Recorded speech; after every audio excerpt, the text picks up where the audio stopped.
Hello, everybody. I just have to say, as always, I'm really tired. I don't know what the heck. I don't understand how sometimes I'm completely fine post gym, and then other times I'm like completely dead. And so I went to the gym last night as per usual, and I woke up today and I was like, oh my God, I am so dead and sore. So I think at some point, I'll definitely have to schedule this for a different time, but we're just going to keep it going the way it is for now. But how are you guys doing? It's been another week on the channel. I have to say, first and foremost, I appreciate you guys so much for watching and supporting my channel. Hello, Mia. Especially in regard to my efforts to transition to full time, or to like make this my primary job. It's really been helping. And dare I say, it may actually occur, you know, honestly. I'm kind of surprised, to be honest, but I'm really thankful and appreciative of everybody just watching, liking, commenting, subscribing, etc. It's really helping. And yeah, things are going to change, you know. So that's good. Things are changing. It's a slow process, but I'm actually really happy with how things have gone. So we're going to keep going, which I know is a good thing to say. And yeah, so I appreciate you guys tuning in every day and all that kind of stuff. So I just wanted to say that to start with. Sam asks, what advice would you give for someone looking to give up seed oils? The first thing I would say is honestly get used to cooking. So you have to kind of get over the addiction to convenience because a lot of people, we live in a time where people think that you shouldn't have to prepare your food or food should just be like materialized, out of the microwave or something. And I'm not like hating on people who use the microwave. I'm just saying that in general, it's good to get used to that. Either that or just get used to having like a raw lifestyle and just only eating things that don't require cooking. Like, I personally don't really like cooking that much. I will just buy like, you know, something like pepperoni and I'll eat that with cheese. And that's like a dinner for me. You know what I'm saying? So it just depends. But basically, my biggest advice is just individual ingredients or individual things and cooking yourself, basically, depending on your level. I told you guys in my last video why I'm not a foodie and I'm never going to be a foodie again because of my experience with my ED. It like ruined my brain and it ruined my mind to where food will never taste like it did during that time. So I don't really care that much about it. And so some people may not understand why I don't give a shit about cooking, for example. That's why. Because to me, the way my brain is now, I just think of food as nutrition or like my body craves certain nutrients and I just eat that. I don't think about food as like an experience or something. I just can't. And like I said, it's because of my own ED and what occurred in that binge restrict cycle where when you restrict for so long and then you finally eat it, you get like a euphoric feeling. And so I'm never going to be a foodie again. So there is permanent damage.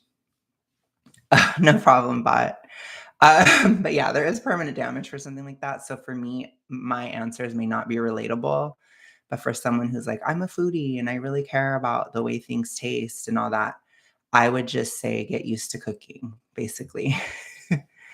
Oh, that's amazing, Mia. That's so good. It's such an easy switch too, because like flavor wise, it's really easy to switch because it's not like people are like craving canola oil. Yeah, I wouldn't suggest cooking with olive oil, but It's just not the best for cooking, but it's good for, like, having, if that makes any sense. Um, and then if you're super hypolicious, avocado oil is a little bit high in PUFA, but if you're not, like, if you're more of a normal person, it's totally fine. So those are just my only little, critiques of that, but it depends. I mean, that's why we can't be so strict, or, like, I can't you can't give a prescription because for some people it's fine and for other people it's not. Like, I personally wouldn't have avocado oil yet, but in another year, I might be having avocado all the time, right? It's like you don't know. It depends on where you're at. I'm currently in, like, a heavy fat burning phase in terms of, like, I'm in a deficit, I'm going to the gym, I'm doing this, it's getting to be summer, so it's really intense. So I have to be really strict because 'cause I'm struggling, like, in terms of the hormones. Like, I can't sleep very much at all. Like, I'm having a hard time, and I stay up all night again, and it's like, these are signs that it's like, woo, and I'm itchy and I'm getting acne and I'm getting a lot of stuff from fat burning. So I would not personally, I will be very strict right now, basically, which is just like, keeping those, the polyunsaturated fatty acids as low as possible because I have enough circulating in my system due to the fat loss. So it's really a trip. um, but I think that's a great change though. Coconut olive or avocado is vastly, like, immeasurable, like, it's so much better than canola, like, it's not even comparable, honestly. Oh my god. I love that, Jackie. I noticed that I'm not a foodie anymore. I literally eat the same food all the time. Yeah, and I think that's okay. We can't all be foodie beauties, right? I'm just not I'm not a foodie, so I can't relate.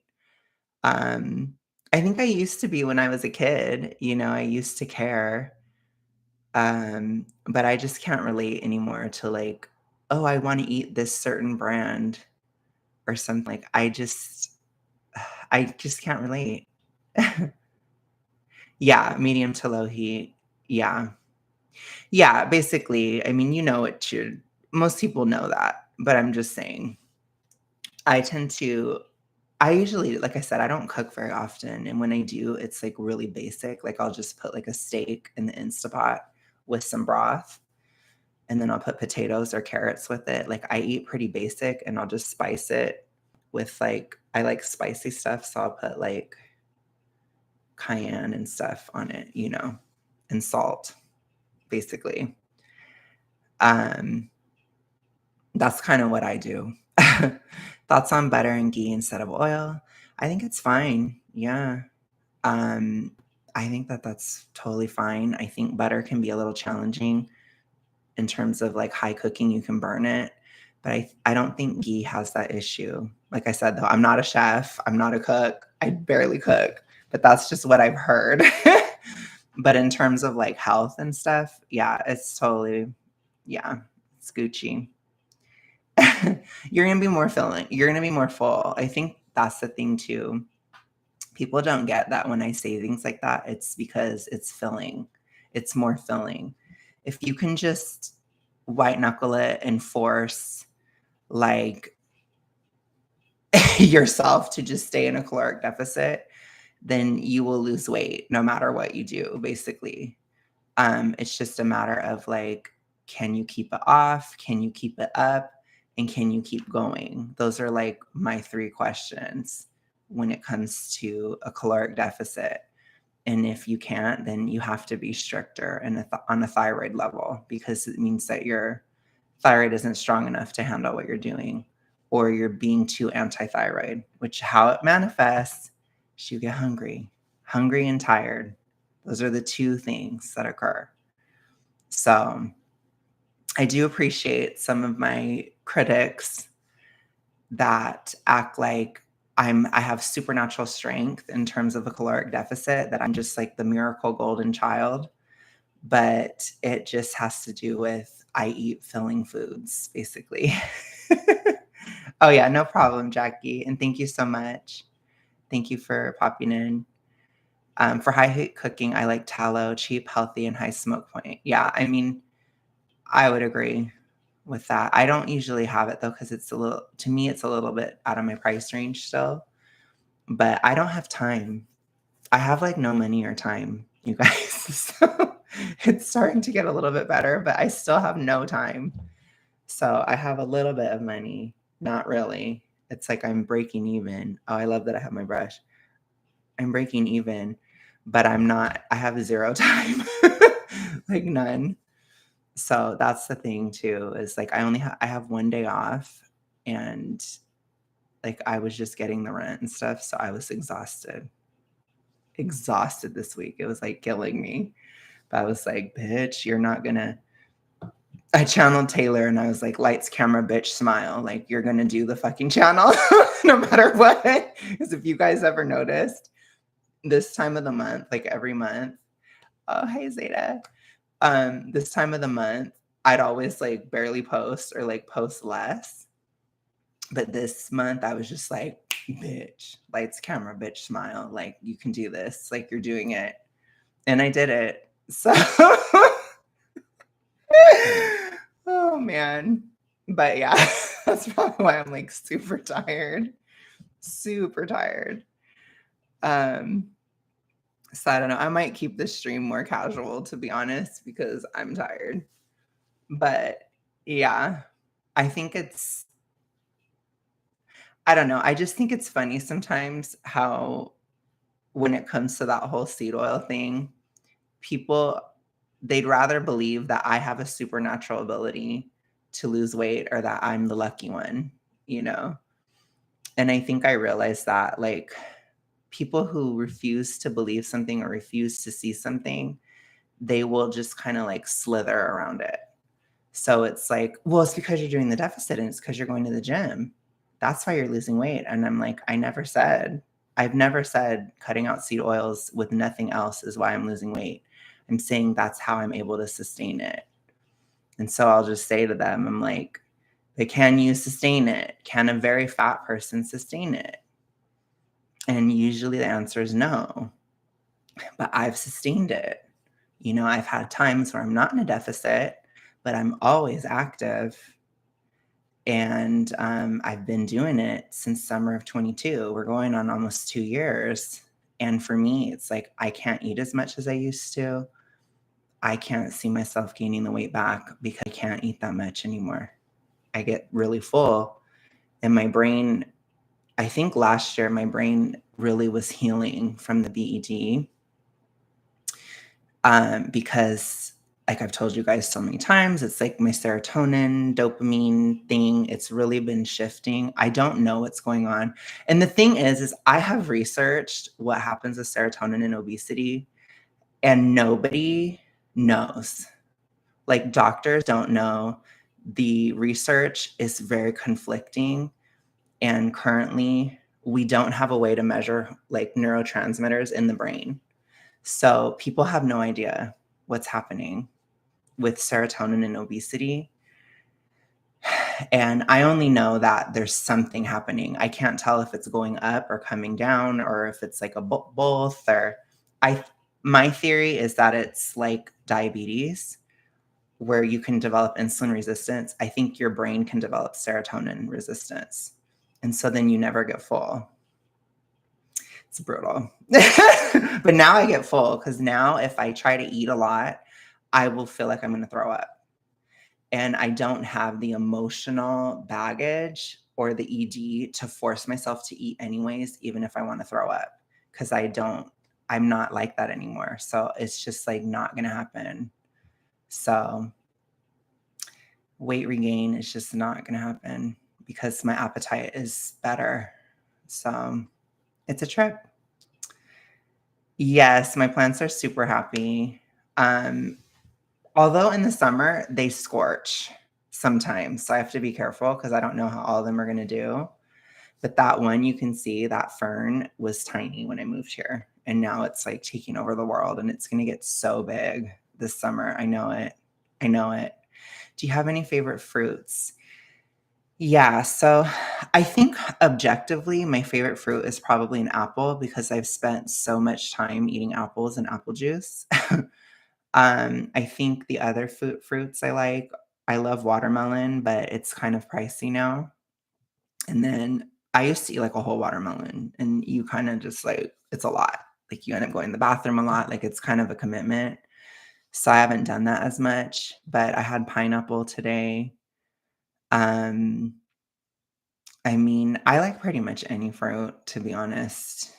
I don't think there's a fruit that I'm like, "Ew, gross." Like, I don't think that that's a thing for me. But yeah, I would say probably objectively, I would have to say apple is my favorite. So, because I have that relatively often. Um, I like cranberry juice. Like, there's this one brand where it's cranberry and apple. I really like it. I think it's a good combination. And I love orange juice too. So, um, Dan, my dating life is a nightmare at the moment. It's boring. It's slow. Nothing's happening. It's just slow. Honestly, it's boring. So there's nothing to say. But I'm not even really trying right now because I have like no time at all. So it's like, no, I'm gonna have to do something later. I can't do it right now. I wish there was more research on serotonin. I do too. Personally, I started to lose weight after starting an SNRI, but I know it's different for everyone. Yeah, I think we just don't know. So honestly, it's really difficult. I have a suspicion that for me it was too high. So that would be my best guess for my experience. But I think regardless, if you lose weight, it probably regulates it. And there could be some genetic differences where some people it goes really high, and for some people it could go too low. But all I know is it doesn't work properly, or if it's like a serotonin resistance. But that's my theory. And again, we don't know. I don't think they have the technology to tell because they can only measure like serum levels, which is totally different than when it's in the brain because the serotonin acts completely different in the brain versus in the body. So it's like a complete, it's almost like a totally different hormone. So that's why there's so much conflicting information where it's like they'll say serotonin can help you lose weight, but it also can make you gain weight. Like it's weird. So it's like when you look up, like, will SSRIs cause weight gain? It'll say yes, but then they'll also say, but it'll decrease your appetite. So it's weird. I just don't think they know. I think they're just saying something and they don't actually have any clue. So it's kind of like a difficult thing, honestly, where you have to like, you know, but they even say that it's kind of a guessing game with those types of meds and stuff. They don't know. And for me, I took something in 2016 and my BEG got much worse after I took that pill. So I really don't think it was the right thing for me to do whatsoever. But again, some people have good results. Yeah, they're just guessing. So it's really tricky. But I would just say I don't think it's just that depression or anxiety is caused by only low serotonin. I think it can be too high as well, and I don't think that if you look it up, they never acknowledge that serotonin can be too high. It's like they only talk about it in terms of serotonin syndrome, but other than that, they act like if you don't have full-blown serotonin syndrome, then it can't be too high, and I'm like, "I think it can be too high." You know? So it just has to be in balance. But there's this very like pro serotonin narrative the in the what's the word? In the institutions. And it's biased in my opinion. It's like we need to look at it neutrally and like it can be too high in some and too low in others. And they need to develop a test because I think they kind of do give that willy-nilly. Or, it's an experimentation, which I don't think that that's a good thing. Because, like I said, I had my worst BED episode after I was on that pill, and my mental health took a shit after it. Like, I was a lot worse off actually after I took it. But there are plenty of people who are better off. So it really depends. But, it was not the right answer for me whatsoever. And I think that that's important So, to consider anyways. What kind of guy do you go for? I tend to go for guys who are more career oriented, guys who are more alpha, guys who are more logical and extroverted. I like extroverted guys because I'm so not. So don't ever think that I'm extroverted, you guys, just because I'm online. I am so not extroverted in real life. I am literally like, I don't like if you were to ever see me at a party, I would just be a total wallflower, quiet in the corner, and probably would leave really soon because I get bored. I get really bored at parties. So I get super bored. It's like if I go to a bar, I'm like really bored. It's kind of like for me going to a bar where it's really loud and everything, it's kinda like scuba diving or something. It's like I'm gonna have to get out to get breath after a while. Like, it's not pleasant. It's a chore. It's like, "Oh gosh, here I am," it's like an obligation. It's not fun for me. But sometimes when you're super introverted, you get so bored. So it's difficult to balance. And like the past year, I've been so incredibly bored, like chemically, physically bored, like so bored that I get physically restless. And I think it's because like my lifestyle was incredibly boring last year and my hormones are boring. It's like my dopamine's low and all this stuff. So it's just like I was bored to death, honestly. Last year, like that's probably the most boring year I've ever had in my entire life. And I kind of want this year to be a bigger year because it was like awful last year, like in terms of boredom. 2022 was like fire, and I was like, there was a lot happening in 2022, and then I'm hoping this year there'll be a lot happening. Like, there's definitely more happening already than last year, but last year was like the most snooze fest, boring year of my entire life, I think. Which I understand that that is kind of a privilege to be bored. So I tried to appreciate it, but it's really hard. So, because the amount of times I Googled, can you die of boredom? Last year, I literally was like questioning if it could kill me. I was that bored. Um, but it was chemical too. So it's like, it was physical and like lifestyle. Like my lifestyle was incredibly boring at the same time. So it was just like everything combined made it the most boring year of my entire life. Let's see. Do you have any new hobbies? No, I don't. Um, oh my gosh. Um, I don't. I don't have any. Um,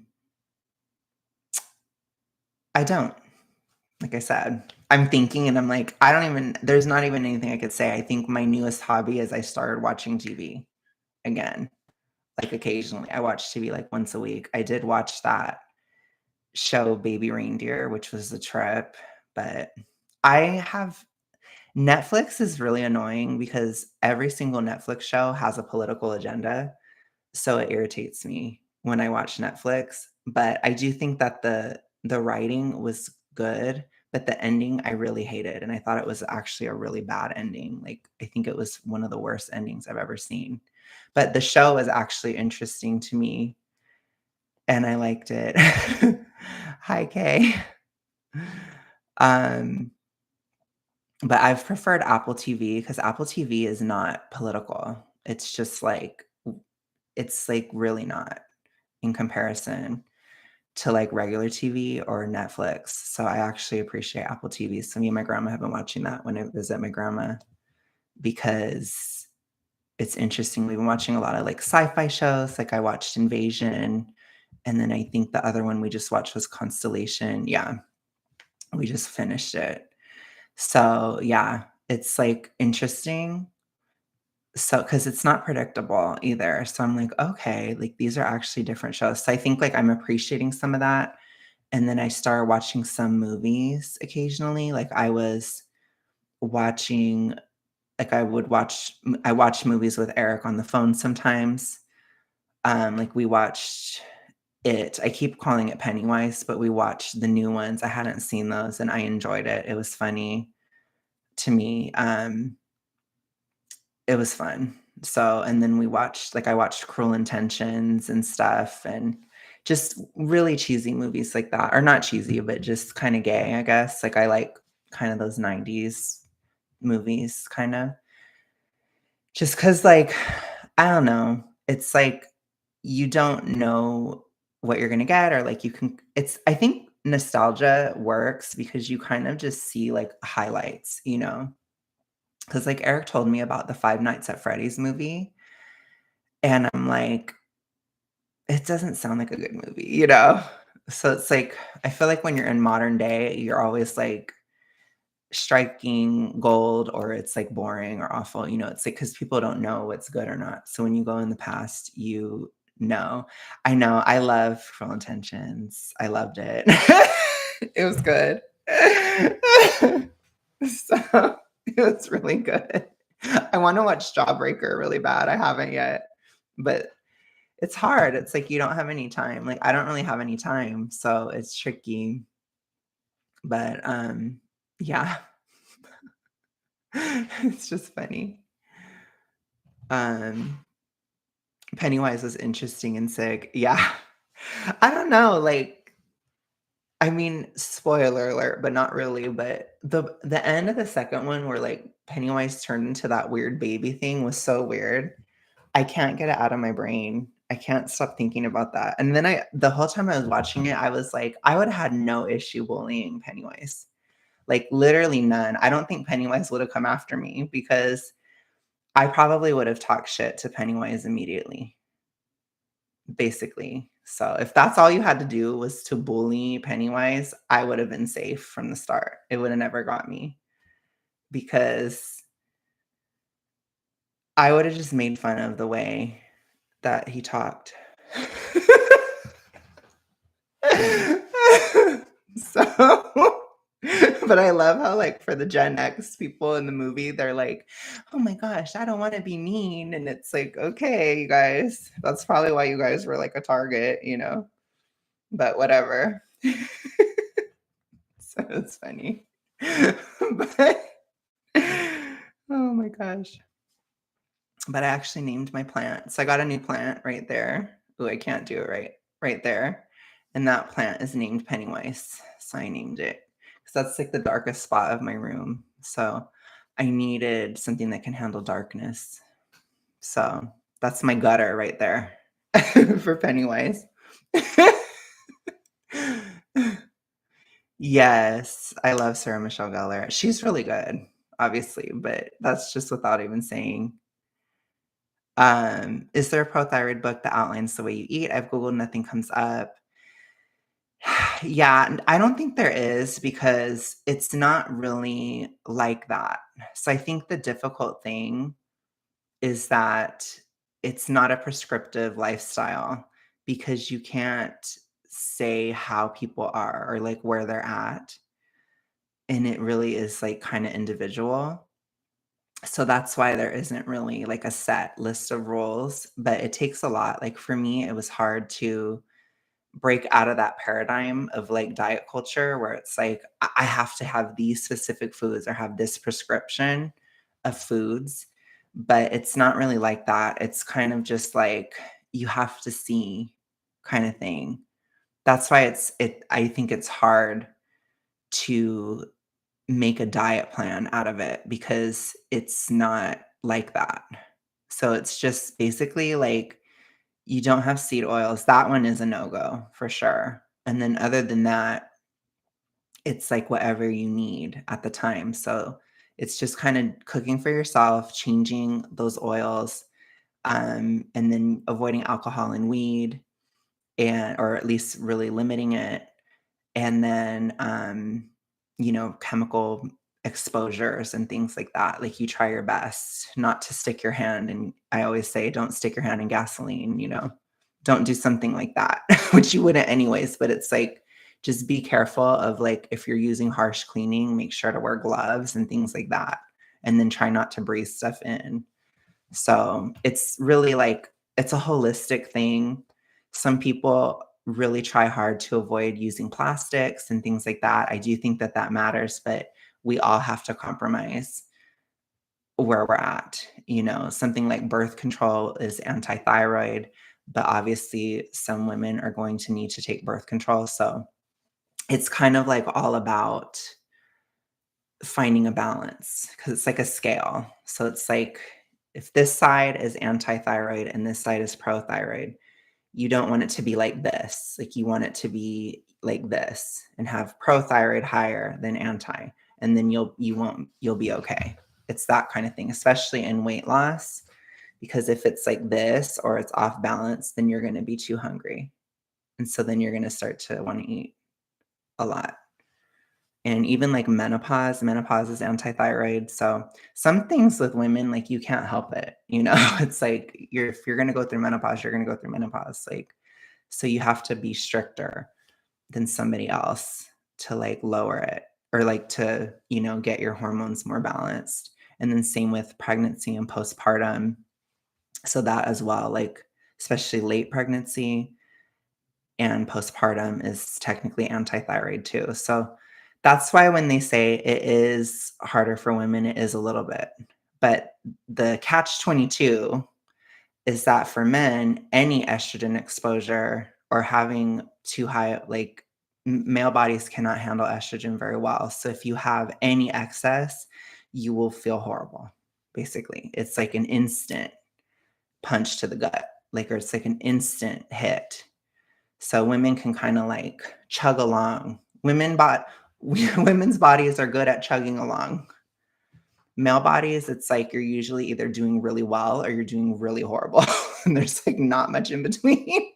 So, and then men are also like drastically more affected emotionally by estrogen. So it's because the body is just not, and I think how our fat, it's more visceral, and visceral fat is more hormonally active. So it does affect a guy's mind more easily than a woman. I think a woman can handle having high estrogen and all these issues because they can kind of chug along. So it's kind of like a blessing and a curse, if that makes sense, for either side. So it's like if a man doesn't do the right things, he'll probably blow up. Quite frankly, like he'll just go from like being thin to being massively huge relatively fast. Whereas for a woman, it's like slower both ways. So it takes longer to break down, takes longer to heal. So it's like a slower process either way.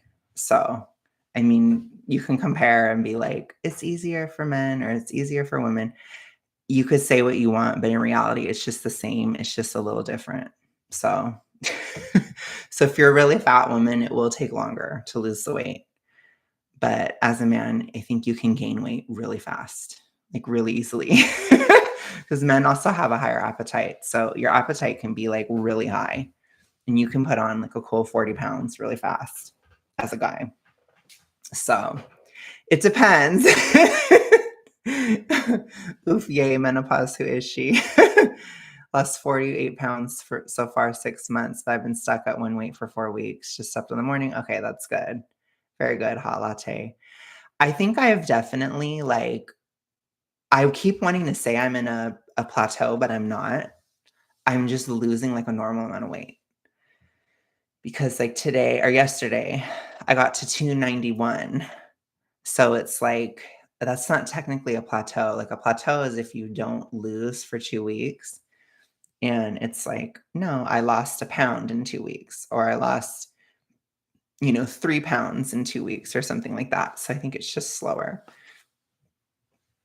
I think it's just slower for me at this time, but I'm not as fat anymore. So it's like, it is going to slow down at some point, because I was losing like, 8 to 10 pounds a month last year. Like it was pretty rapid.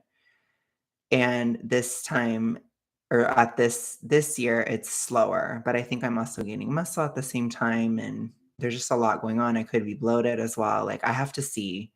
So I'm always like still in research mode, and I will be doing a health update soon because this is also like my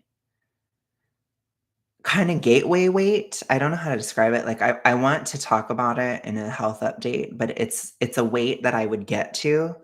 And usually around this weight, I would immediately start gaining back really fast.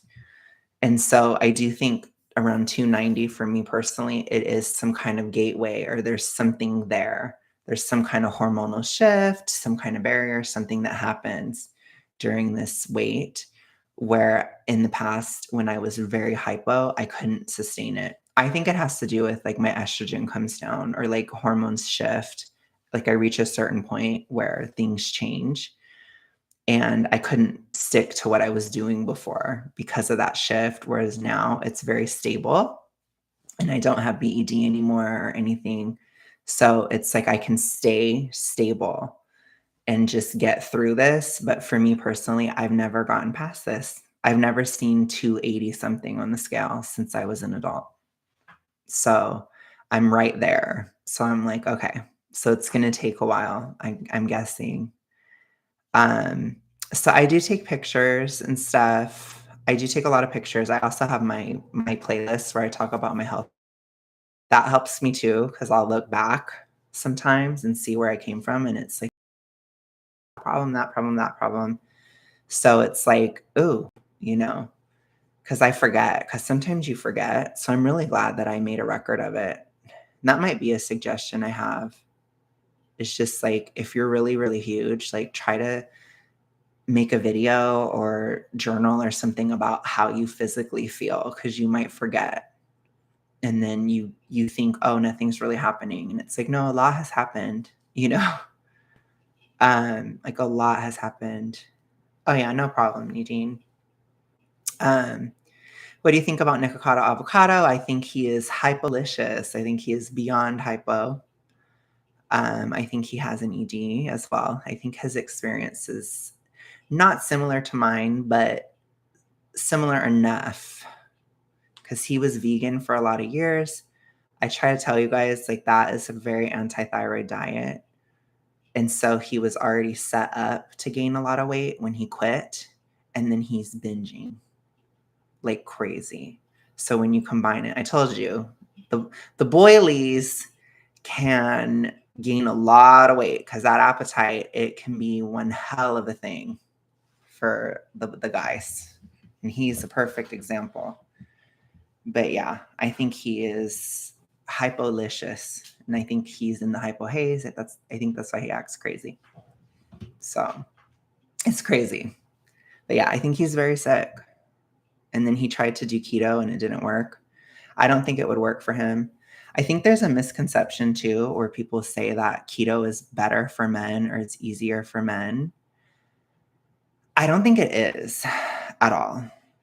I think it's like really harsh for men actually because it's very anti-testosterone. And I don't think there's this weird like connotation that carbs are not involved with testosterone, and that's like not true. So, and if you can notice it as a man, like if you eat carbs, you're going to put on muscle drastically easier. Like it's not even a question. It's like insanely easier. So much easier. Like when I was keto, I barely put on any muscle when I go to the gym. And with this lifestyle, I put on muscle really easy, like very quickly. Like I can go up in the scale, like up in the weights, boom, boom, boom. Especially towards like summer, I can just keep going up. So it's like,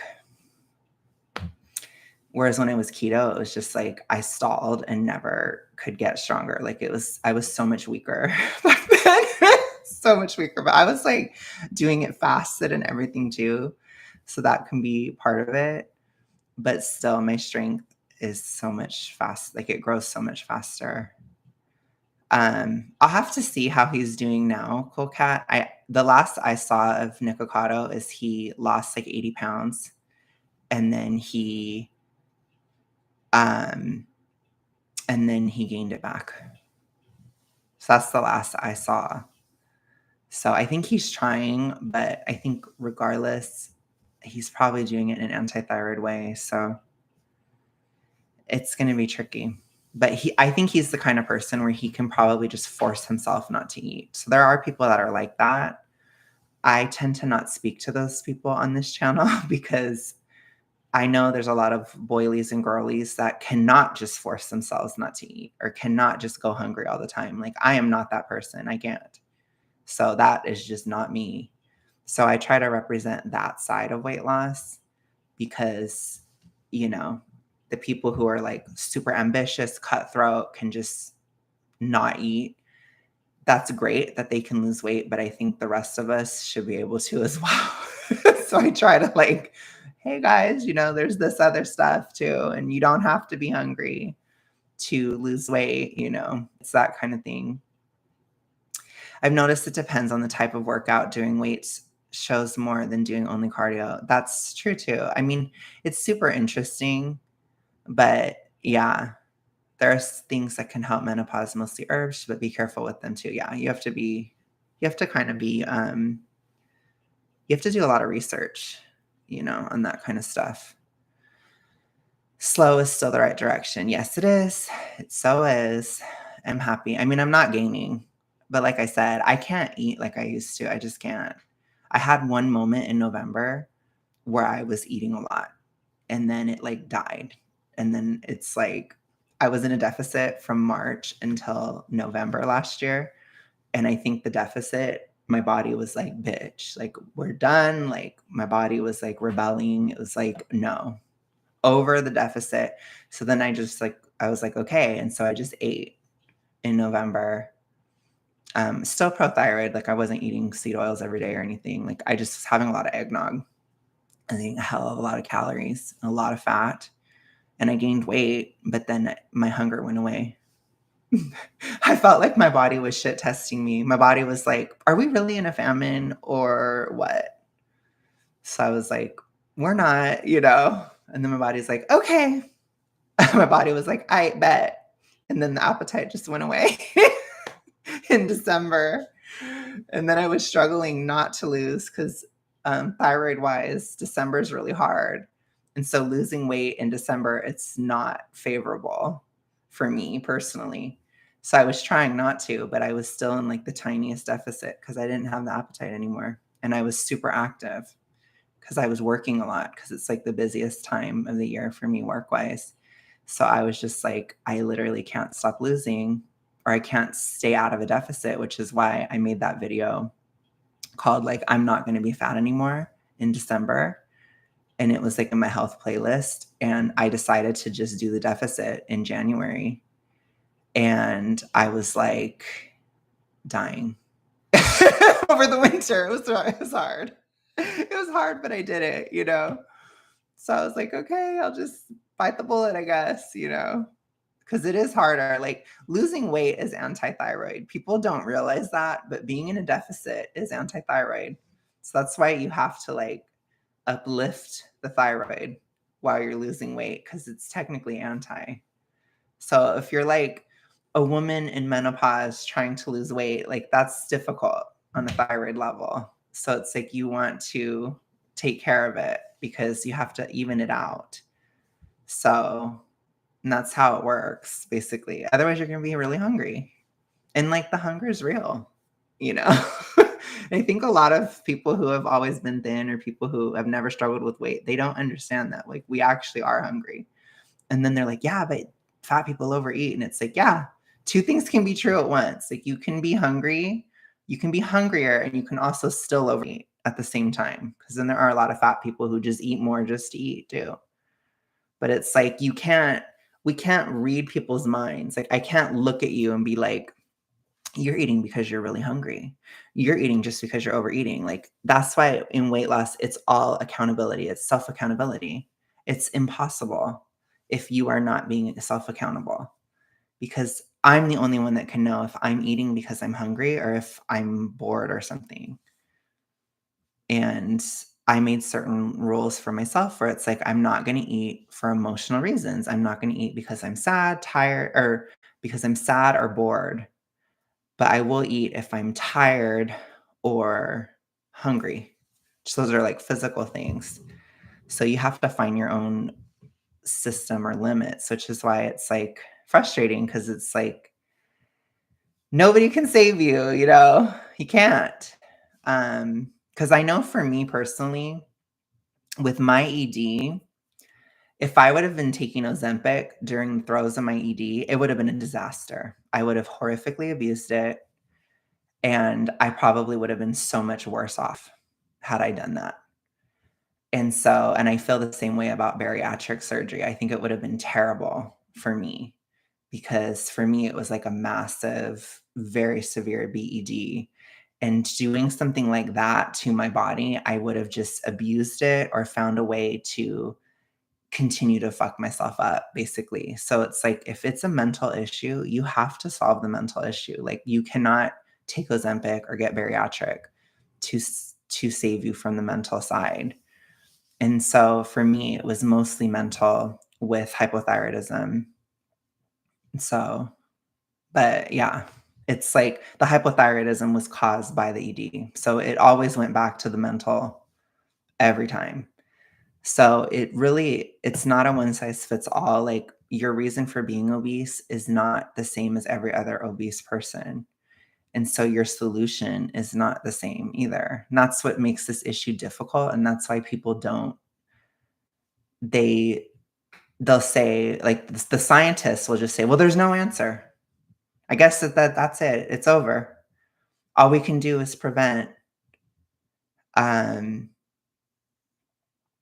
all you can do is prevent it. Because if you get fat, then you're just gonna stay fat forever." It's like, no, it's just you can't write a prescription. You can't just pop a pill and then it's over. You can't do that with obesity.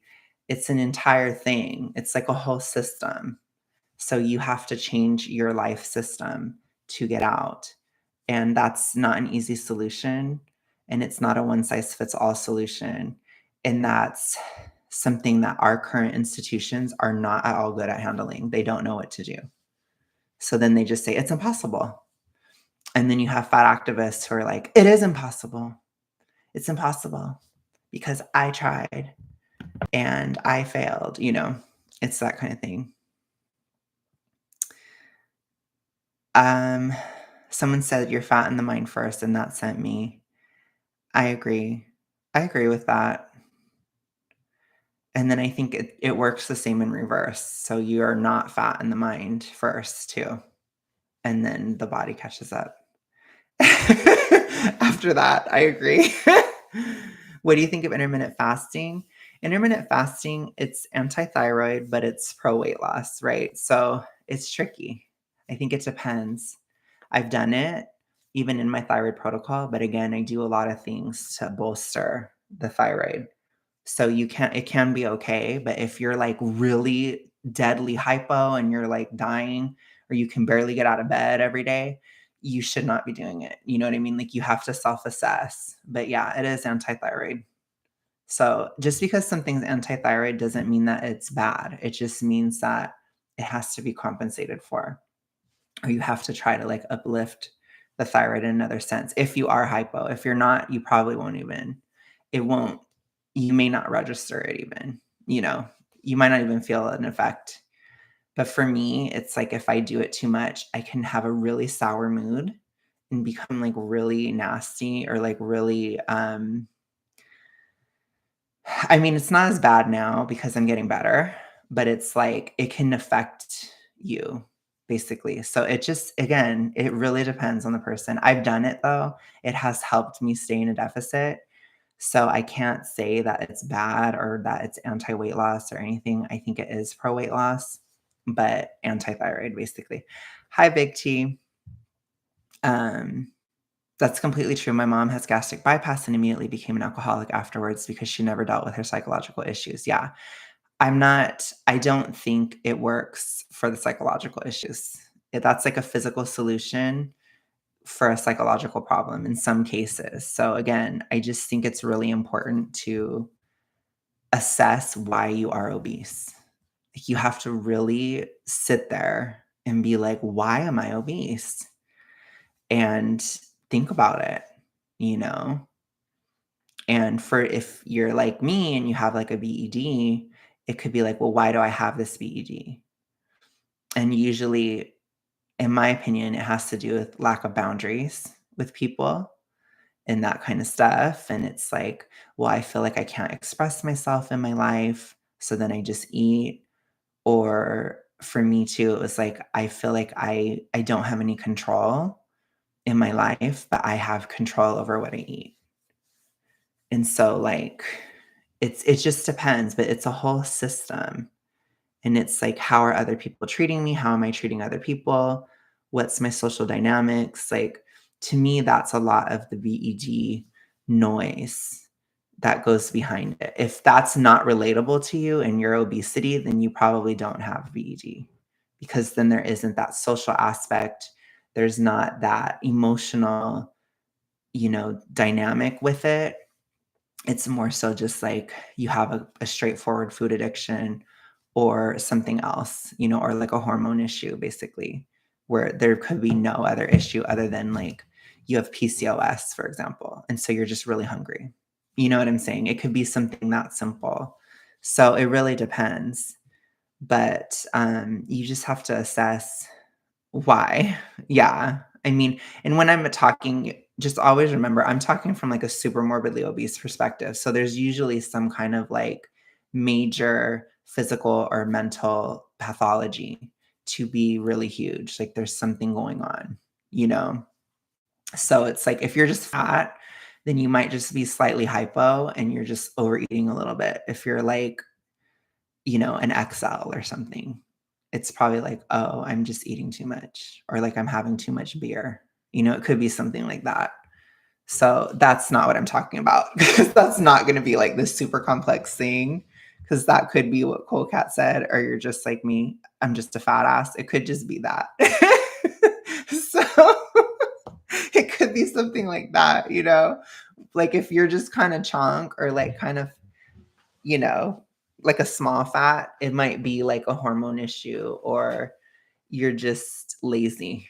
So that would be the I'm lazy category. So that can happen. So, or like you're drinking too much. It could be something like that. That's like a simple thing. But when you're like huge, huge, there's usually like a serious issue. There's usually something major happening if you're like really, really big.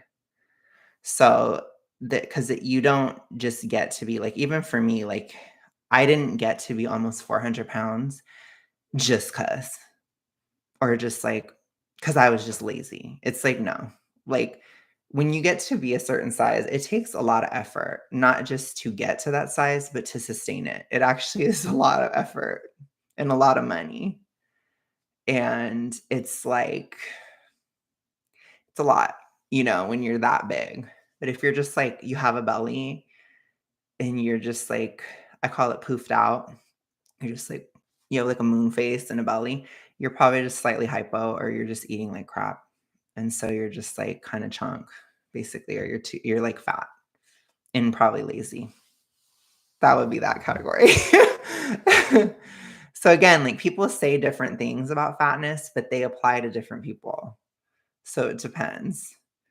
Um A big problem with Ozempic at all is that it allows weight loss, fat, and lean tissue without requiring the person to learn proper lifestyle habits. Yeah, I agree with that, Jackie. I think the way that it's being marketed too, they market it as like a miracle solution, and it's not. Like you still have to diet and you still have to exercise. It's just something that helps with adherence. And again, in the throes of my BED, I know that I would have viciously abused it because I'm sure there's a lot of people that are using it or that are abusing it too, where they'll be like, I'm going to take a huge dose this week. And then the next 2 weeks, I'm going to binge. And then I'm going to take a huge dose that week too. Like, it's like, I know that that's happening. I can feel it in my soul, you guys. Like, I know it in my heart and soul that that is occurring because that's probably exactly how I would have used it. So it's like, they need to do like a psych evaluation and stuff. And it's hard because people lie. One of the biggest things about a BED is you lie about it. Oh, no problem, Sin. Um, you lie about it. So it's like if you lie about it or you keep it a secret, it's like, ooh, that's kind of tough. So I don't know. There's no easy solution, but it's like all I can say is do not abuse your body. Don't. Like, it's not right, you know? Don't abuse it. Um, do not abuse. So, you gotta love your like, that's where they say you have to love yourself, like, you have to care for your body. That's my opinion. Yes, it may in some, but also too, hot latte, I don't know. There are certain aspects where it can be, um, like, BED is not first of all, if you look it up so I challenge you to look up what causes BED. They have no idea. So when you research it, they'll say, we don't really know. It's like mental stuff, but like physical too." So that's what they'll say. And it's like, so to me, it's like, I think we need to like address what is like a hormonal problem and what is a psychological problem. If somebody has BED and it's purely psychological, then I do think the GLPs would be very harmful.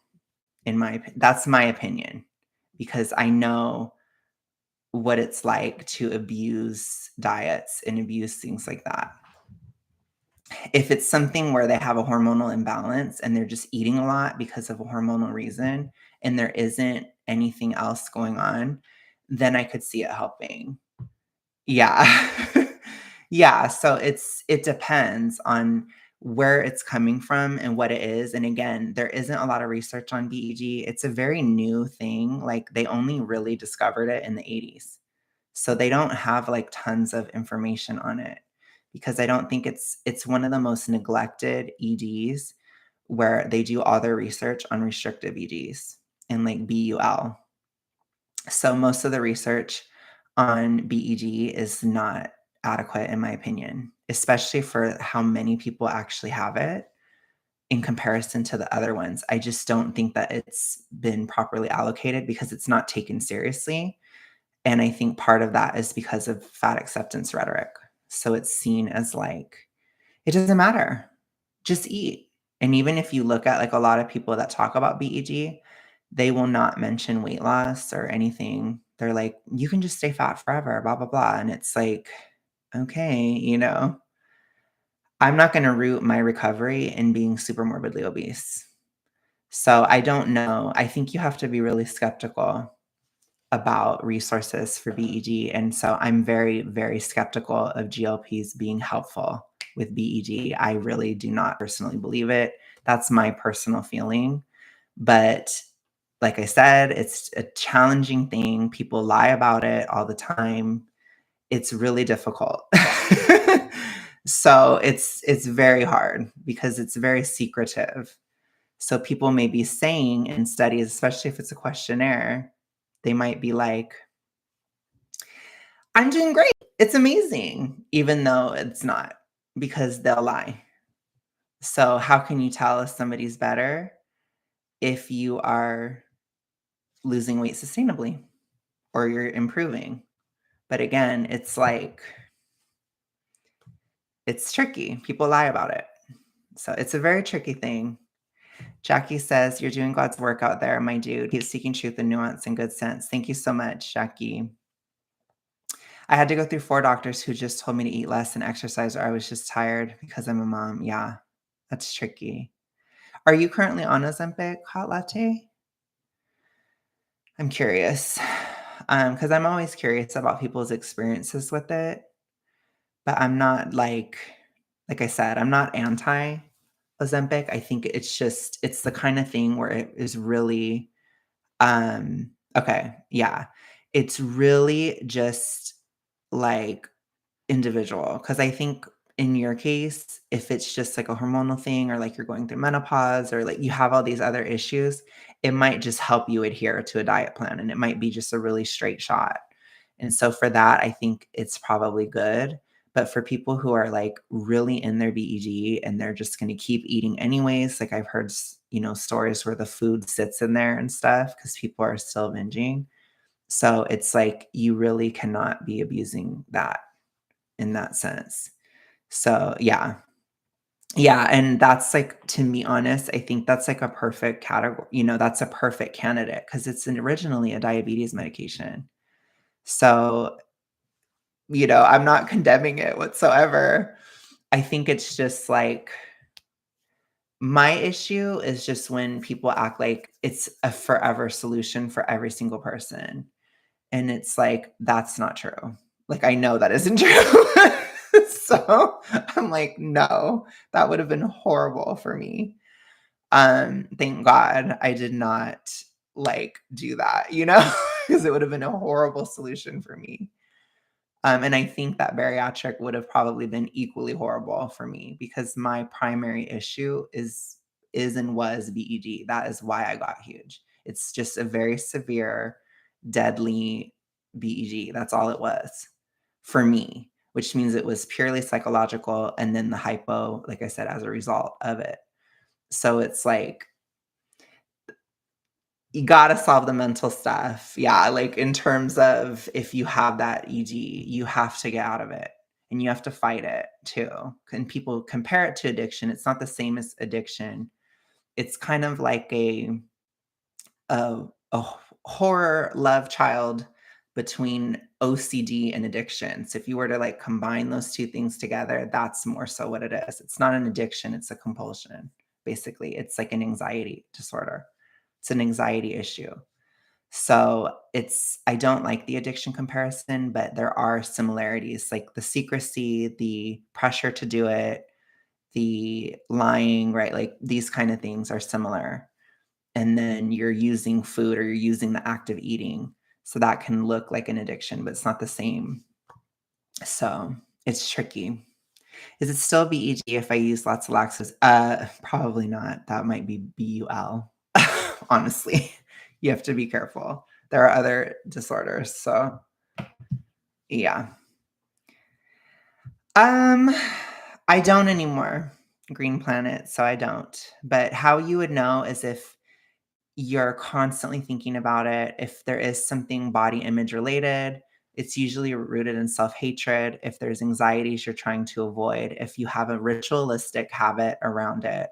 So there has to be like, it's a whole ass, I used to call it, it's a whole ass stage diving Eras tour ritual when you have a BED. It's not something you do casually. It's something that you plan out.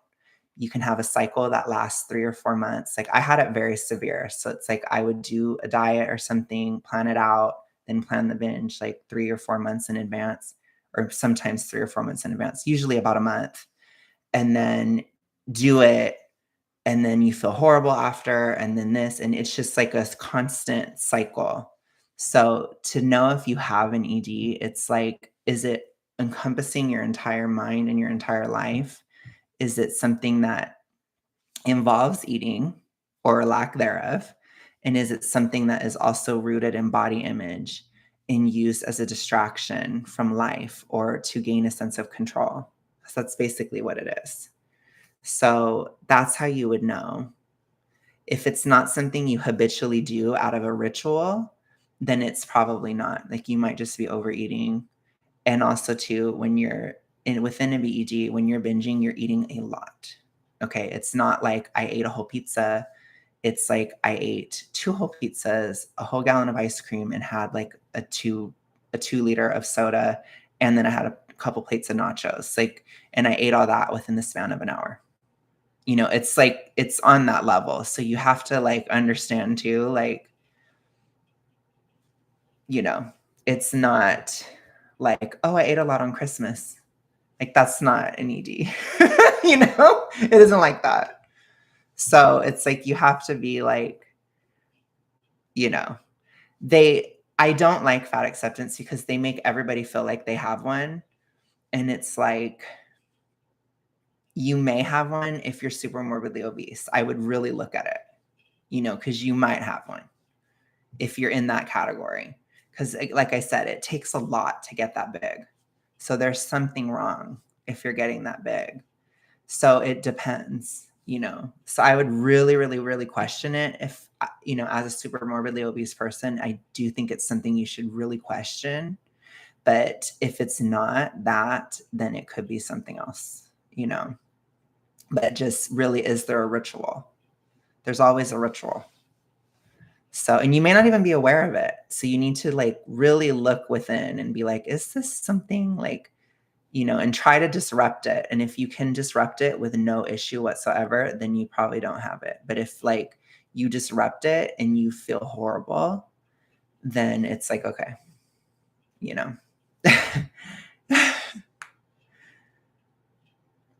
It's a lot. Nor baby, I'll just call you Nor. Hi, Alex. I really like your videos. You're so snarky and funny. I never heard about thyroid diet so far watching your videos.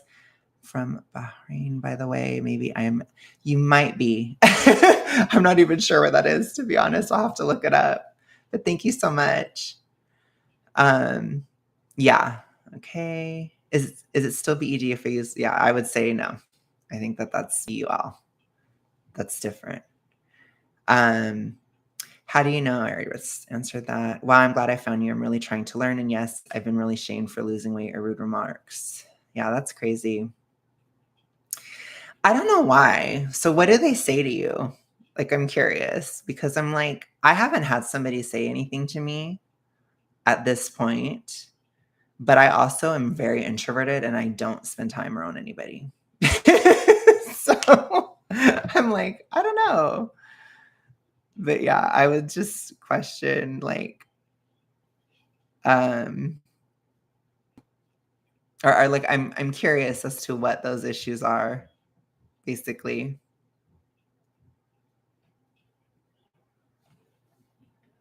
Because or like what they even say. So I haven't gotten those types of comments, but I don't think I've lost enough. So most of what I've gotten honestly has been praise at this point. Which it's like, yeah, I'm gonna tell the truth, whether there's hate or love, I'll tell the truth. I've gotten mostly praise in my life. But I'm also not even close to being thin. So I don't know if that will change, It depends.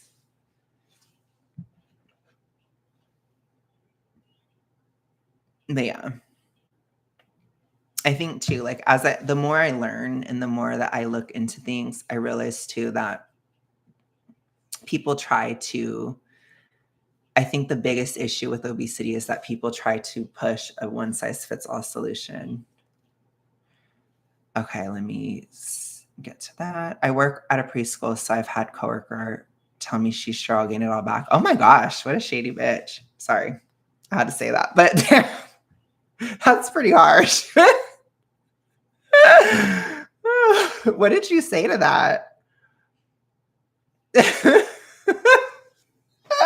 Like, honestly, what did you say? I don't know what I would say to that.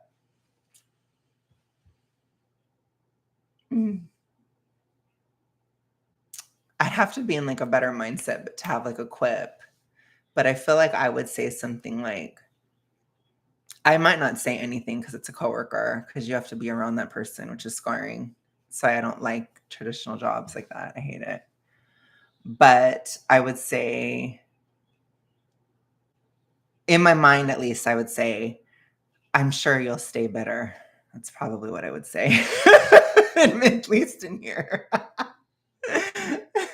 I'm sure you'll stay better and jealous. That's what I would think. Yeah, pretty much. That makes sense. Hot latte. Okay, Raspberry says tips on how to deal with I'll start tomorrow syndrome. So you don't. You start immediately. You just say I'm going to start right now. So tomorrow is a lie. So you just start. There's no like magic. There's no magic moment of starting in the morning. Like it doesn't make a difference. You can start midday. So that's my advice, is just start. Or just feel like, okay, I had that and I'm done. And then don't be a perfectionist and don't think in black and whites as much, because that's kind of like, that's a perfectionism thing. And perfectionism is the enemy of weight loss. Absolutely. It's like the devil. So you cannot be perfect. You will not be perfect. Um, you will not ever be perfect. So don't hold that standard.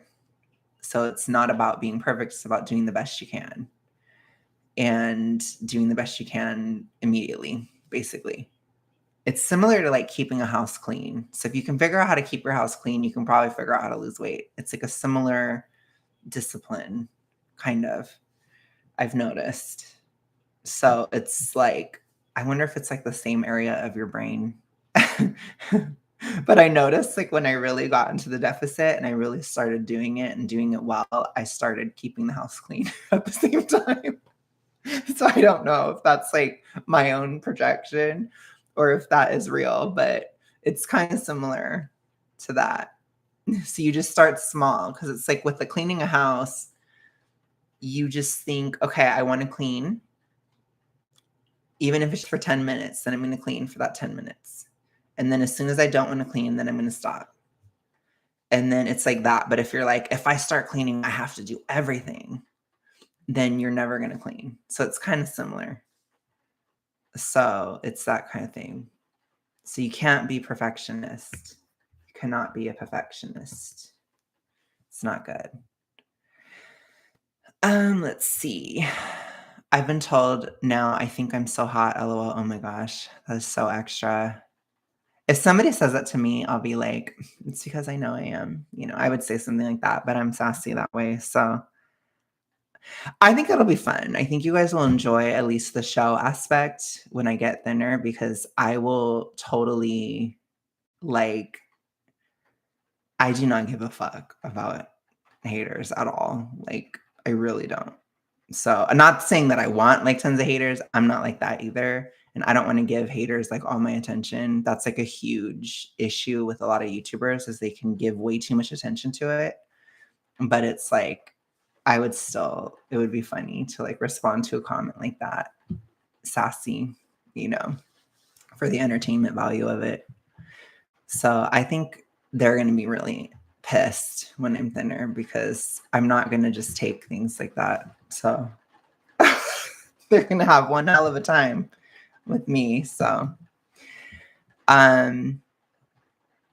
yeah, I have moments where I think I'm hot, not all the time, but when I rarely go out, I'll spice things up. Oh my gosh.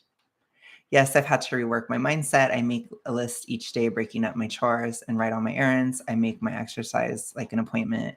Yeah, I think that that's good. That's basically how I am too. Like I do have a schedule and I do have a rhythm and I do have that. And I think it's helped even like for YouTube to have a schedule, even having a stricter schedule, it's kept me more accountable and stuff too. So it does work not just for diet, but it's a good skill to have for a lot of different things. So yeah, it's totally raining here. I don't know if you guys can hear the rain. But I'm like, oh gosh, because I'm probably gonna have to work in that rain, which is really disgusting and horrible.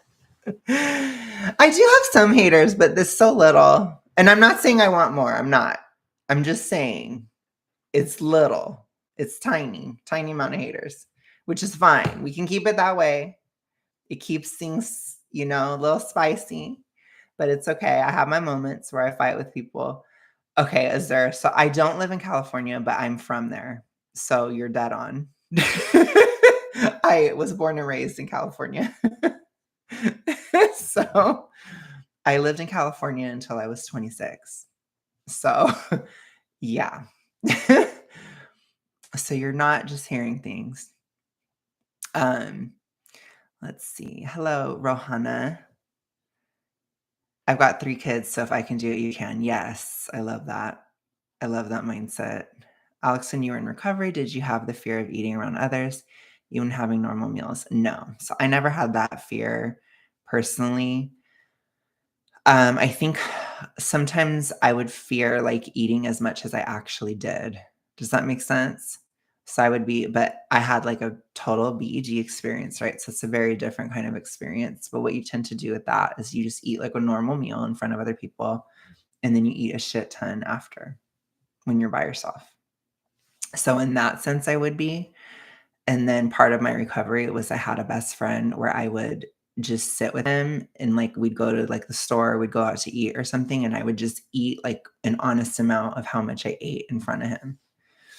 And it's like it thrives in secrecy, but that doesn't mean I think you should plaster it all over online and all that, because you shouldn't be, like, encouraging other people to do that. But I think in a private setting or something, that can kinda help because it's like it thrives in secrecy. Um, that's where, sunlight is the best disinfectant for that kind of thing. So, yeah. But that's like a specifically BED. I don't have experience with other disorders. I don't. So just keep that in mind. I don't. So I don't understand I don't understand the other ones as well. I just understand BED all too well. All too well. Like, damn. I like the tea video with your buddy. You guys should do more. You guys vibe so well. I should totally. Um, I liked the one where we talked about his friend that's eating all his food. So I do want to do an update on that at some point, but probably later on. But that was fun. Super shady and like that, but it was fun. And then the deaf one, we love that. Have you considered being more aggressive with your cut? You mentioned your weight loss earlier, and I think you could probably be losing more per week if you really wanted to. No. So, no way, Jose. I go to the gym, I'm very active, and now I'm working 2 jobs. So, it's not a competition. I'm not on The Biggest Loser. There's no rush in the sense of like, I have to lose this many pounds. Like, I felt more so that way when I was super morbidly obese, but I'm not anymore. And one of the biggest benefits of not being super morbidly obese is that I have time. So being just morbidly obese versus super morbidly obese, you have a lot more time. And so I don't have to lose that fast. And also, I'm probably still losing at a similar rate because I do lower my calories as I lose weight, but I'm also building muscle at the same time. So I don't want to be like a sack of potatoes after I lose weight either. I really don't. And I'm getting more into building muscle, especially in my arms. Like, I'm really liking it. I'm really liking the feel of it and that kind of thing. No, so I'm not. So totally natural. I just do a pro-thyroid protocol, and then I don't have BED anymore. So that's what it is for me. In pro-thyroid protocol, it's difficult to say, but essentially you avoid seed oils and you eat a balanced diet. And you don't cut too aggressively because that is anti-thyroid too. So if you go too deep into a deficit, that's anti-thyroid, and that will it can make you very hungry and you can be very unproductive. So, yeah, I'm not going to do anything else. I think my cut is pretty aggressive as it is, but I can sustain it. And like I said, I do have other goals, like getting this channel off the ground and transitioning my work and things like that. That's like a major thing I'm working on, where my health as a non-super morbidly obese, my health doesn't have to be the be all end all of everything. So, and I love that. I love that privilege of like being able to work on other stuff and not be like, I have to lose as fast as I can, because I really don't. Like, I'm improving, my health is getting better, and I'm still losing. I'm just losing, probably like a pound a week or something like that, which is totally fine. I don't have like, I don't know, like, to me, in my opinion, being super morbidly obese to losing all the weight, it's like a years long process. I think we should change the narrative where on average it takes between, like 3 to 4 years from a super morbidly obese. Yes, I am tired as I am tired. But YouTube is one of the jobs, but I do it really late. Like, I stay up really late at night doing it.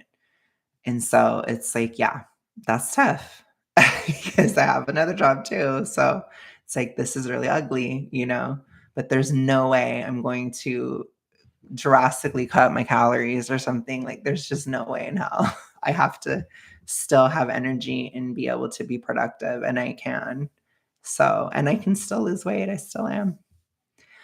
Um, okay, I already answered that. What state did you move to? So I moved to Texas and then I moved to Alabama. So I've been in a couple different states, but I did live in Vegas for like a month too. So I've been kinda around the country. I have never attended Overeaters Anonymous. I never have. How long have you been friends with David? Any more collabs in the future? So just very recently, I'd say in April, we became friends. I do want to, but I have no time. It's really difficult. So I struggle with scheduling with other people because I have no time. I would love to go live with him more, but he goes live at times where I can't really go live because but then again, like I said, I literally just have no time. So it's tricky. So it's also why I can't date or anything either. So because I have no time. I have no other time, basically. Um, so yeah, that's kind of my thoughts on that stuff. Is it bad I have oh my gosh, that is so bad. Oh my gosh. Doris, are you trying to lose weight? I didn't know if you were or not. It's kind of bad, to be honest. I will say though, when I had a fever, I lost weight. I think it takes like because it was weird because I was still in a deficit. And I think it takes like a lot of calories to have a fever. I don't want to say what my job is there? I had it last week. I didn't lose a damn pound. Oh my god, that's hilarious. Oh my gosh. You don't always. I think it's both, Rohana, and I think it depends on the person, but typically, my opinion, this is just my opinion. So, in my opinion, it starts out psychological, and then as it gets worse, it can become hormonal. So, like for me, having hypothyroidism, it definitely fueled the ED. So, it like escalates it. And then being obese also escalates it because there's certain hormonal changes that make it worse. But you typically, when you start having BED, you're not obese. You kind of start at a normal weight and then you get bigger. Does that make sense?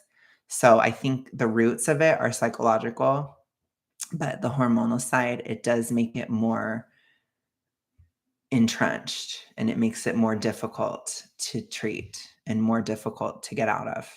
So it's both. It's technically both. But as far as induction, I would say it's psychological. Mhm.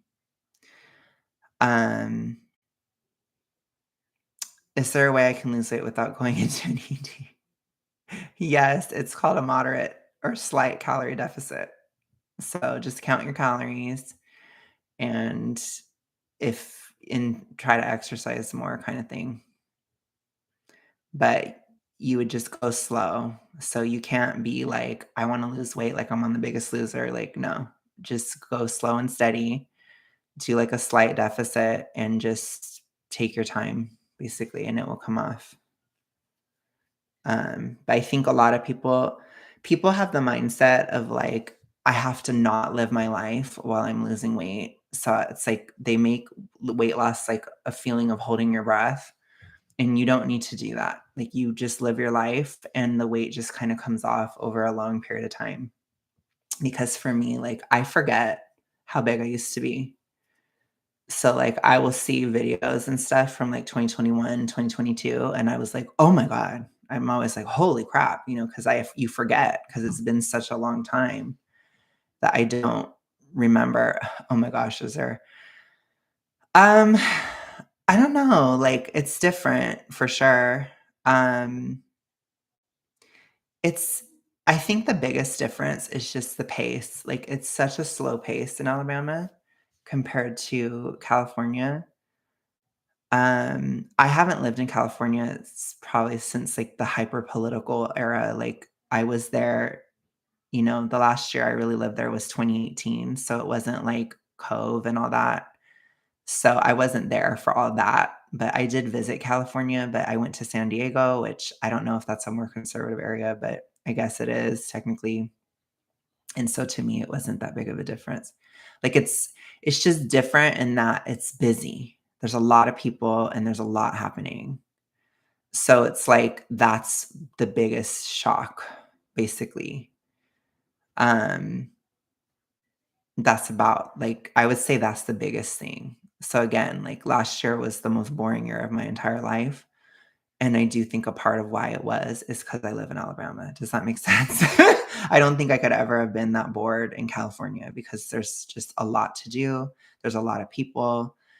I had a very traumatic time at my last year in California. Like it was almost the virtual opposite where I was so overstimulated and so many people were like up in my grill that it's like I just wanted everybody to fuck off, basically. So it's the complete opposite experience in 2018, where it was like the opposite of boring, but it was like traumatically overstimulating and like way too much. And people have no boundaries and people are just really nasty in California. So it's like I was just relieved to leave, honestly, at the end. Because California was really deteriorating by the time I was leaving. And that's kind of like a thing. Okay, the gay scene in Alabama doesn't exist, in my opinion. It's not real. There's nobody. That's all you need to know. There's no gay people in Alabama. I'm just kidding. I don't know. I don't like the scene. I'm not a scene gay. I don't like it um at all. I don't. I have no issue with gay people, obviously, unless if they're like nasty ass bitches and stuff, which I've dealt with a lot of that. But in terms of like in general, I'm not gonna hate somebody because they're gay, obvi, but I do not like the scene at all. I think it's stupid. Honestly, I think it's really dumb. Um, honestly, you guys would be surprised, but my best or like my experience here is it's been a lot of guys who are I mean, I haven't done anything to be honest, but I'm talking about like the kind of guys that have shown interest in me, they're like married. Like I've had a couple that were married to guys that wanted something with me and I'm like, "No." And then there was one who's married to a girl and I'm like, "Hell no. Oh my goodness." And like that kind of stuff. And then there's like guys with girlfriends and it's just like a lot. It's really weird. So that's kind of like what you're going to get. Yeah, or like what I've gotten, but that's like at my size and all that crap. So it's tricky, but I'm not into it. I don't like that kind of thing. But yeah, it's just not a priority right now. I want it to be though. Like I'm tired of being single, but I just no. Like I'm just gonna focus on my work at this time, even if it's gonna kill me.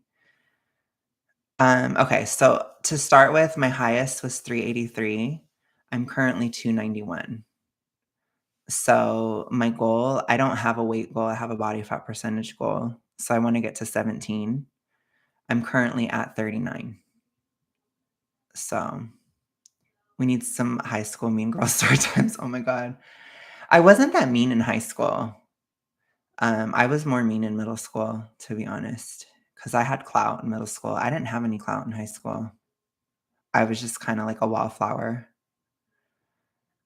That is not skinny life after losing whatsoever. That's 200 pounds overweight.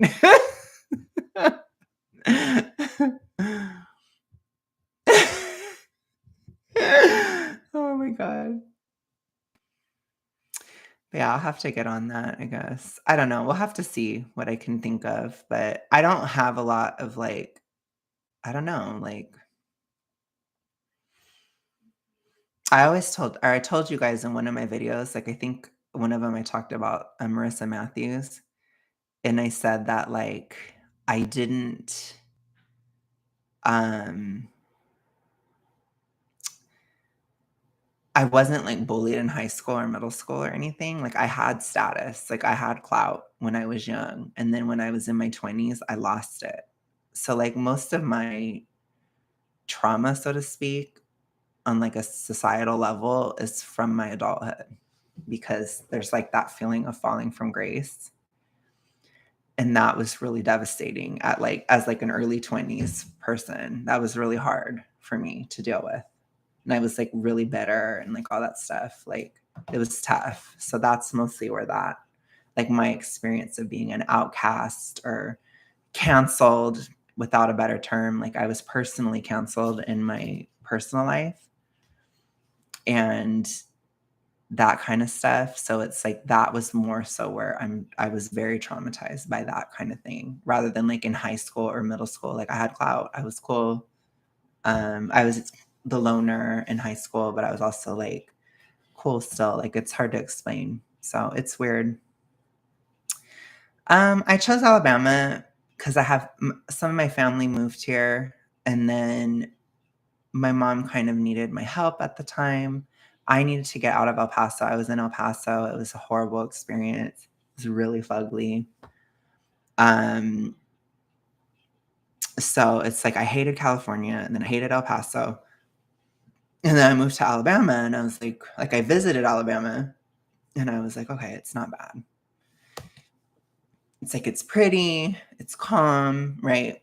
It's all these things. And it wasn't like hellaciously homophobic or like I wasn't being shot at in the street or something, you know.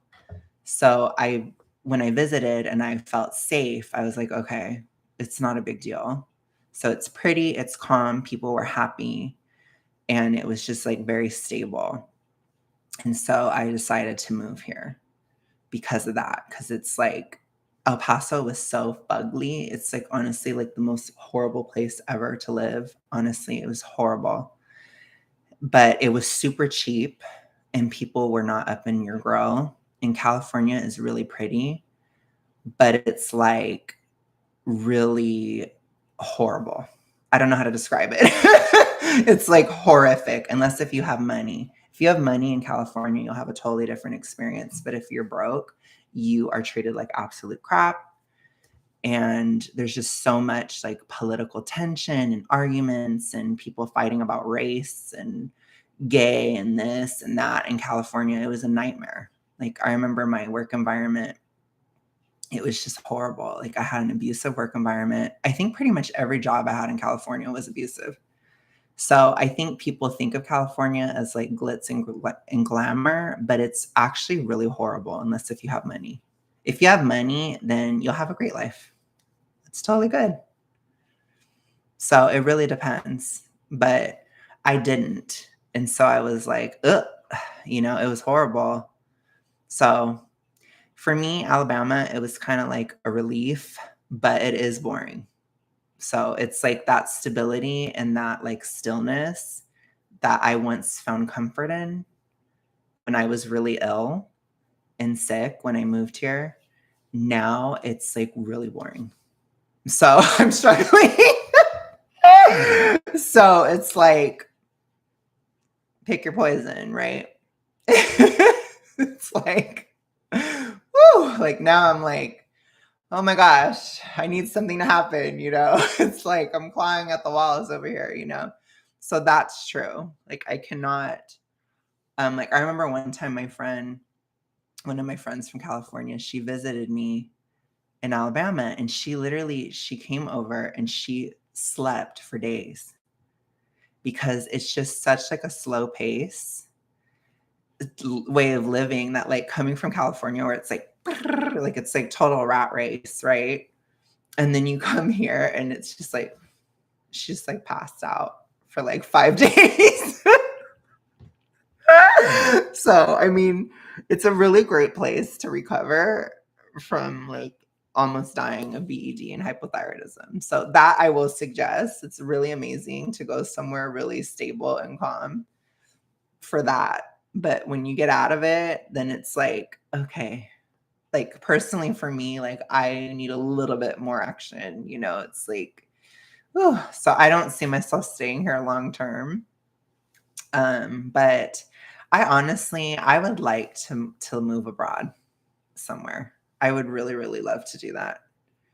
I would not feel like my life is complete unless if I've done it at least once. So I think I'd really want to go abroad, to be fair.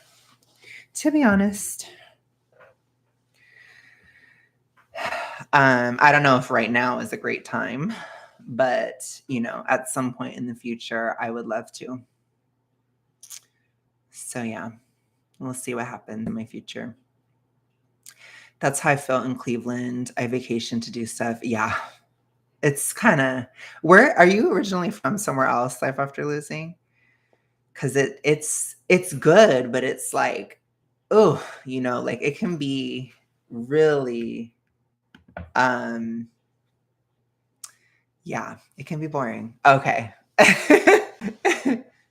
No, no, no.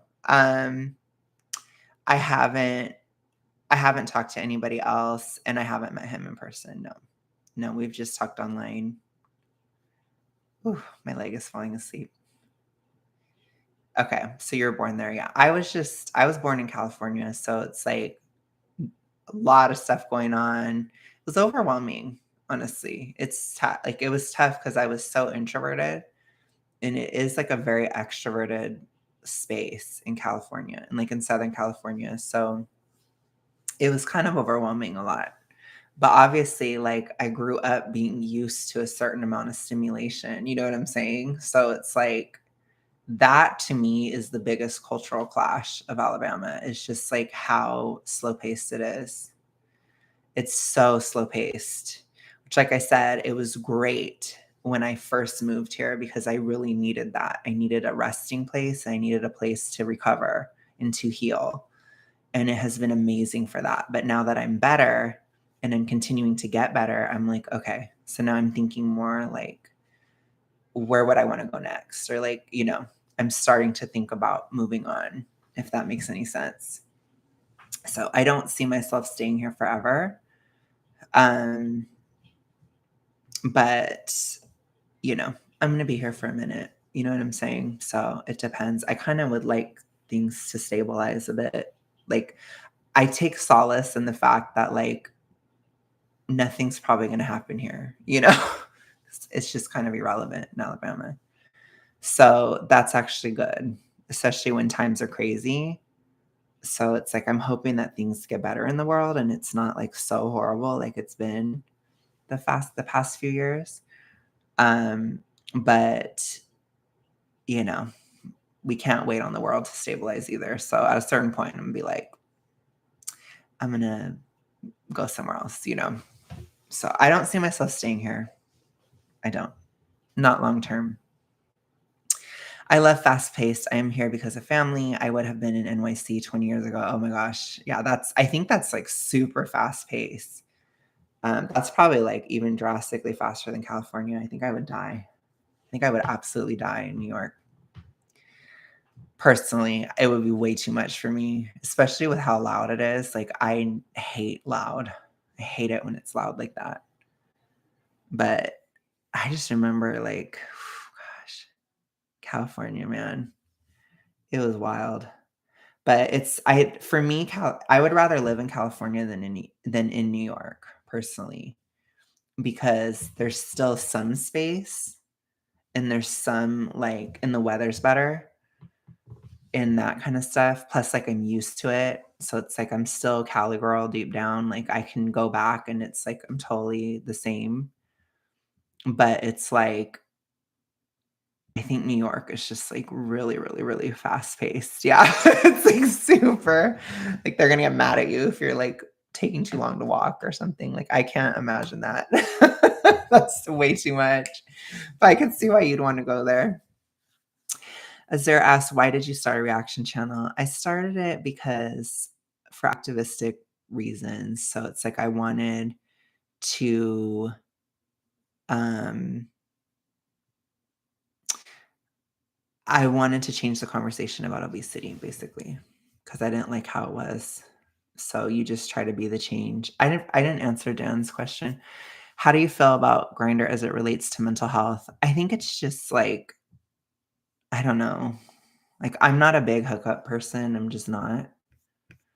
Um But I don't know about mental health. I don't know if it affects mental health that much, to be honest. I think it depends. I mean, maybe like if you're really a people pleaser or you're really trying to get some kind of validation or something from Grindr, then it could be a problem, but I personally am not that way, so I don't really think of it that way. At least not all the time, like, I think of it more so like, I'm just trying to talk to somebody, you know what I mean? I'm trying to do something kind of thing, so I don't take it that seriously. How do you feel about the shift in culture with gay guys cross-dressing publicly? I honestly just care if it looks good. If it looks really bad, then I judge it because it's ugly. And so I think a lot of times when people dress like that, it looks really bad. So I'm not offended by cross-dressing, but I am offended by it looking bad. So to me, it's like you need to like make it work or like just stop because it's ugly. So that's my opinion. I feel the same way about guys wearing makeup. Like, I don't mind it. Like, I don't really care. But again, if it looks ugly, then it's like, what is the point? Like, your makeup looks like trash. So it's like, I think a lot of gay men, they're just like, oh, I'm just doing whatever. So it doesn't matter if it looks good. And it's like, it does matter to me personally. I'm just like, yeah, it looks like trash. Yeah. So I'm just like, I think it depends. So to me, it's like I'm more offended by the ugliness than by like, you know, "Oh, that's a girl shirt." Like, I don't care. It doesn't bother me, but it's like, does it look good on you, you know? And it's like, if it doesn't, then I care more about that. And I find a lot of people wear colors that don't match their tone and stuff. So for me, it's like or colors that don't match in general. So to me, it's like I'm more offended by that, if that makes any sense. Like, if you're gonna do all that, then yes, as Dora said, go hard or go home. Like, because I've seen some people in Alabama, like, they try really hard to like overcompensate and they dress so horrifically ugly here. Like this one guy, he wore like this mask, it was like a gas mask and like this mesh shirt and a top hat. And he's like wearing all black and like chains and everything. And I was just like, oh my gosh, this is so much.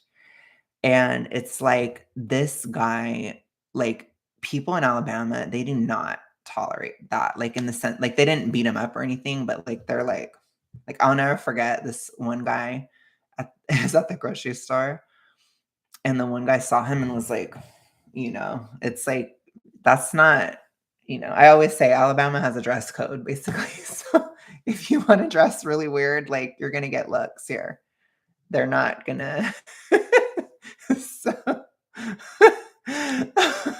anyways, so I've seen it, like, some people dress really, really ugly, and it's not even like Alabama has, like, this hardcore dress code, but it's like people in Alabama, they expect you to just wear something that matches or wear, like, work clothes. So, like, if you're wearing overalls or something, that's not a big deal, but it's like they if it's, like, very flamboyant, then it's like, it's that kinda thing. So, I don't know. I don't know why he was wearing that. Like, I was like, "Why are you wearing a mesh shirt like that to the grocery store?" It was so weird. So, I don't know. I mean, whatever. He wasn't beat up or anything, but it's like, I don't know. I think a lot of gay men are trying to emulate female beauty standards and they sort of seem to expect the same level of praise and benefit from it, but it's just not how things work. And it kind of frustrates me as a mask. I can understand that. I mean, I don't like to dress like a girl. I don't like to wear makeup. But I will still dress flamboyantly. Like I said, I wear like scarves and hats that I knit. And you'd think I was a walking pride parade in Alabama, you know? So it can come across as feminine, but I don't like to dress like a woman because I'm not a woman. I don't look like a woman, in my opinion. And it's like, I just don't prefer that style. Like, I like to dress like a feminine man, which is what I am basically. So I can understand that. Like, I'm not huge on it. I could say I would not be sexually attracted to a guy wearing girl clothes typically because it's like very, very feminine, which I'm not typically attracted to. And so it's like a certain code. It's like a coded thing too. But for me, I don't dress like that personally because I don't think the cuts look good all the time. It's just I don't know. Like it's built for a different kind of like a woman's body is shaped differently, so it doesn't always translate, but sometimes it does. Like I'm not like super against crop tops on guys, for example. It doesn't bother me. So it just depends. I guess it depends.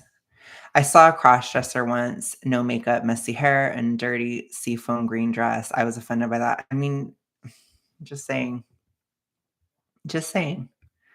Have you been to a gay bar in Alabama? No, I haven't.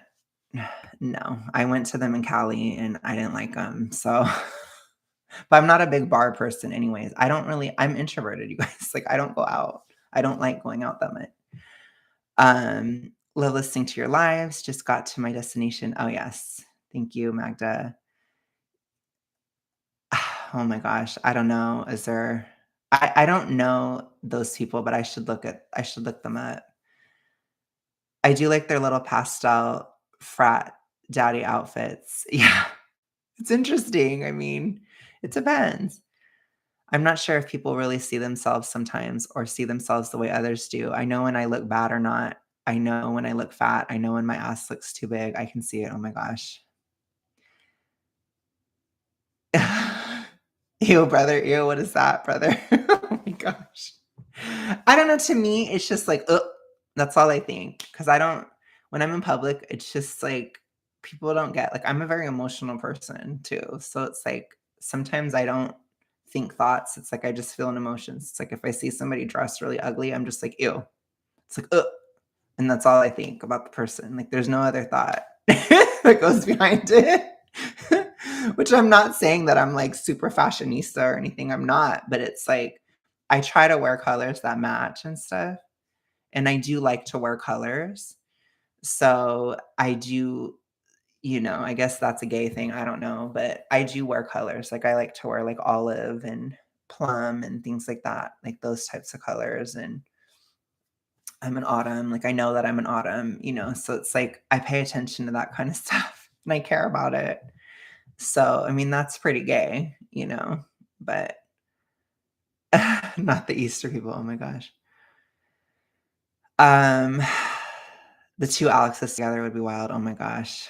I just worry because I don't always like people. So I'm like, you know, I don't hate everybody. Like I feel like not that I have a reputation of hating everybody, but it's like I don't always like everybody. So I don't know that I would like other reaction channels. I don't know. I don't know them, you know what I mean? But it's like for me, there's never a guarantee. So, because I am introverted, so I'm not like horrifically unfriendly, but I'm not super friendly. I'm kind of just like